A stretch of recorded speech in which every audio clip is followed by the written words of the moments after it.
Welcome back, everyone. It's Charlie. There's a brand new Deadpool 3 teaser with a whole bunch of footage, a whole bunch of previews to break down. There's a bunch of scenes that they've been filming, and it looks like a bunch of classic X-Men are back, particularly the Sabretooth character, but not just any Sabretooth, the classic Tyler Mane Sabretooth, and a bunch of Easter eggs from other Marvel movies, seemingly confirming where a lot of this is taking place during the movie. So of course we'll break it all down. If you're brand new to the channel, be sure to subscribe to get all the videos. I'll do a special Deadpool 3 giveaway when we get closer to some more footage actually coming out. They moved the Marvel movies just a little bit next year, so like Deadpool 3 is the only live action Marvel movie coming out next year in 2024. That's how confident they are about it. Also, they were almost done filming the movie when the strikes happened, so there was just like a little bit of filming left to do. Obviously, part of it was this huge battle scene with a lot of the classic X-Men characters, and apparently some Fantastic Four Easter eggs here too, and some classic Captain America Easter eggs. So just starting at the beginning of the footage here, the footage itself, like all the collective footage in the scenes, make it seem like they really are on the Void planet from the Loki series that we saw, where everything gets dumped when they get pruned. Also, zoom in and enhance in the background here, there's a lone TVA agent seemingly confirming all this, like the TVA is present when this is all going down. And that's how they wind up with stuff from a bunch of different Marvel movies, all repurposed Mad Max style. Deadpool and Wolverine Beyond the Thunderdome. They start with a bunch of scenes of Deadpool and Wolverine versus Sabretooth, but like I said, it's the classic version of Sabretooth from the X-Men 2000 movie, the Bryan Singer version of Sabretooth, played by Tyler Mane. The actor doesn't look like Tyler Mane though, like zoom in and enhance. Maybe this is just a stunt double they're using on set for the action scenes and they swap in Tyler Mane's face with CG. Liev Schreiber's Sabretooth from Wolverine Origins was also supposed to be featured somewhere in the movie. You know what that makes this a reunion for? X-Men Origins reunite. Yeah. I'm guessing they're not doing any kind of weird, tricky CG thing here. Like, this version of Sabretooth is meant to eventually look like the Tyler Mane version of Sabretooth. It's not like Liev Schreiber's Sabretooth dressed up as Tyler Mane's Sabretooth. Notice when Wolverine and Sabretooth charge at each other, they go full claws on claws, ripping at each other. But notice when Sabretooth stops, right when he gets to Deadpool, there's a bit of a time jump. Then we see that he's been beheaded with Deadpool picking his head up off the ground and showing it to everyone like, hey, this is awesome, look everybody. So it kind of seems like Deadpool is the one to actually kill him with his sword, and one of the other swords is stuck inside Wolverine's chest this whole time. So like when he's charging at Tyler Mane's Sabretooth, he's got one of Deadpool's swords stuck in his chest still. So it seems like the way this fight goes down, Deadpool and Wolverine have been fighting each other. I already did a video about that scene because they filmed it before the strike, so I'll link it at the end of this. It's actually pretty cool. It's exactly what you would expect it to be. They go at each other full tilt, just hacking away body parts. I think Wolverine slices some of Deadpool's body parts off and throws them at him. And while they're busy tiring each other out because they both have healing factors, the fight would just go on forever, theoretically, because they just heal all the damage. They eventually just get bored of it and get tired of fighting each other. And it seems like suddenly, like right as that's happening, a bunch of the other X-Men characters from the classic X-Men movies show up, but it's Brotherhood of Mutants characters from that movie, like the villains. There are a bunch of people, but the most identifiable ones here are Tyler Mane's Sabretooth and Toad, played by Ray Park, who was Toad in the original X-Men movie. This does look like Ray Park is actually walking around on set filming this scene. But then we have the whole other dimension to this scene where we get to the whole like Loki, Void Planet, and all this stuff from other Marvel movies. Notice the cars that the Brotherhood of Mutants are driving are all from other Marvel movies. They've all been modified Mad Max style because this looks kind of like a wasteland. We literally just got a brand new Mad Max movie trailer, and Chris Hemsworth is in that movie as one of the villains. Talk about your meta Marvel Easter egg moments. One of them is driving the cupcake truck from the Moon Knight series. It's been souped up to make it more tank-like. The other one is Red Skull's car from the first Captain America movie that's been hot-rodded with a giant gun attached to it. Now the gun looks like it's either from Thanos' ship in Avengers Endgame or one of the Chitauri blasters from the first Avengers movie. It might also be one of those special souped-up blasters that Red Skull was making during the original Captain America movie, the Hydra blasters based on the Tesseract power. And it gets even crazier because the third car we see is actually the Fantastic car from the classic Fantastic Four movie. But here's the thing, it's actually based on a version of the classic one from the comics, not from the classic Fantastic Four movie. This is the original version that debuted in the comics back in the 60s. The Fantastic car in the original Fantastic Four Silver Surfer movie in the early 2000s was a more modern looking design with a Dodge logo on it.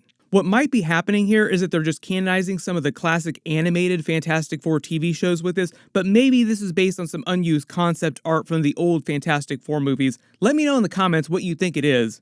There are a couple other Mad Max-style souped-up vehicles from the Brotherhood of Mutants that are driving here, but they're more military-like. Like there's a tank that looks like a communications truck. I can't tell which Marvel movies these are from. One of the vehicles pulling it here is Captain America's classic motorcycle from the first Captain America movie. You can let me know where you think some of these other motorcycles come from. I'm guessing other Marvel movies as well, too. There's like another tank here with a cage on it, too, so it seems like Deadpool and Wolverine get captured at some point during this. Maybe some of these are from the Incredible Hulk movie or the classic Hulk movie just because they had traditional military vehicles in that. And it just seems like whatever fight they wind up having slows down here when the rest of them show up. They take Wolverine and Deadpool back to wherever their base is. So like I said, I think the idea is the reason why all these Easter eggs from different Marvel movies are showing up is because this is the Void Planet where a bunch of Nexus events get dumped when they get pruned. And at least part of this movie is taking place after the events of Loki Season 2. Part of the idea, though, is that Deadpool 3 is meant to directly set up Avengers 6 Secret Wars, not as much Kang Dynasty setup as Secret Wars setup, with all the incursions destroying the multiverse and then winding up on a version of Battleworld.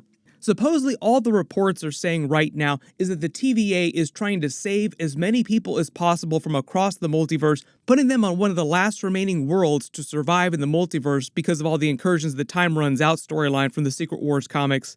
In that world is going to be a version of Battleworld from the comics, so I think that they're actually talking about the Void Planet, like that Battleworld winds up being a version of the Void Planet. Now, it's not totally clear how Wolverine and Deadpool wind up here, like if they get pruned by the TVA and sent here, but for instance, you see the remnants of the 20th Century Fox logo. The whole idea is the movie is meant to be kind of a version of Deadpool kills the Marvel Universe, but as Deadpool kills the Fox Marvel Universe, which is why there's a bunch of Fox Marvel Easter eggs here from different movies, especially the classic movies like classic Fantastic Four, the classic X-Men movies. There's still a couple Marvel TV series that are premiering next year, particularly because we're talking about a lot of X-Men coming back during Deadpool 3. X-Men 97 episodes will be happening next year, not till after the Echo episodes are done at the beginning of the year, but we might get those X-Men 97 episodes by the spring. There's a bunch of other stuff going on in the movie too, like Jean Grey is supposed to be coming back, Cyclops is supposed to be coming back from those original X-Men movies. We're supposed to get Ian McKellen, classic Magneto, back in the movie, all wearing more comic booky looking versions of their costumes from different universes, not from the original X-Men universe. That's mostly how they're avoiding trampling on the canon of those classic X-Men movies. Like they're riffing on a lot of this because it's all multiverse, like you're bringing the actors back, but they're all from other universes, so you can do whatever you want to with the characters without completely retconning those original movies. That's how they're planning to avoid messing with the plot of the Logan movie. That was their big deal too, like we're bringing him back right after we killed him, but it's going to be a completely different version of the character.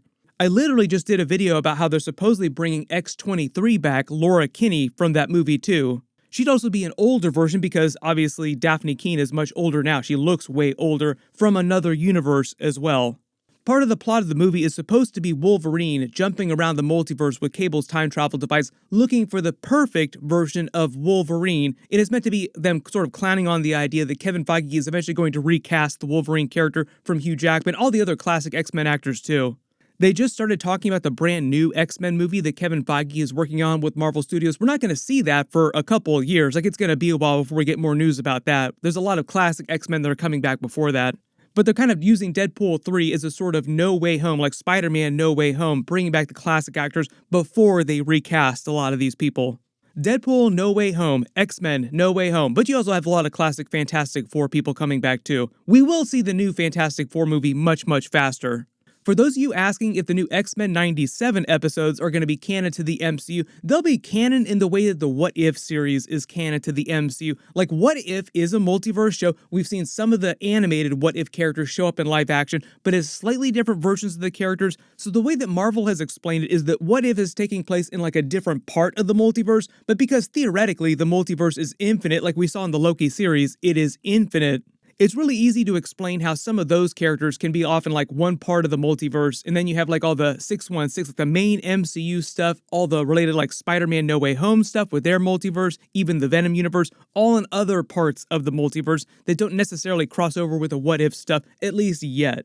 So all the X-Men 97 stuff is meant to be in their own universe too, from that original series. Like it'll be season 6 of X-Men the animated series. They're just calling it X-Men 97 for whatever guild, like behind the scenes purposes, business purposes. That's why when you look at a lot of the scenes here, it's meant to look kind of like the original artwork from that X-Men the animated series, but done with modern technology, so it looks way crisper. We'll probably get a trailer for that in the next couple of months after What If Season 2 episodes are done. That'll be like the next big thing I'll be doing videos for in the next couple of weeks. We'll get all those episodes right before the end of the year. We probably won't get a full Deadpool 3 official trailer till like early next year, maybe like spring next year, because the movie's coming out in summer. So they'll probably start promoting it pretty soon at the beginning of next year at some point.